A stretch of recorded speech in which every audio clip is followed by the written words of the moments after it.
Simplement, très rapidement, l'année dernière, il s'est passé quelque chose d'important et je pense que tous ceux qui siégeaient dans l'hémicycle lors de la séance où l'on a étudié l'ensemble des amendements de la mission Outre-mer, cette séance a été mémorable. On a fait adopter un grand nombre d'amendements, on a obtenu un certain nombre de victoires.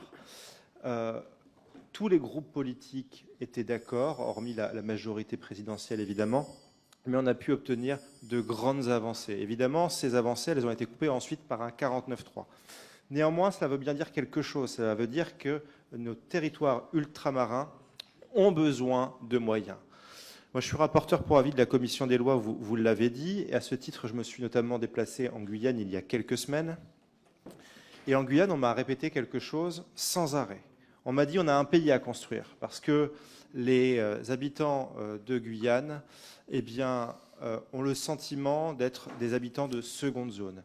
Et lors des auditions que j'ai pu faire avec des acteurs de territoires ultramarins différents, eh bien, c'est le même discours qui m'a été tenu systématiquement. Il y a le sentiment que je partage d'ailleurs, des ultramarins d'être non considérés par Paris, d'être non considérés par leur gouvernement.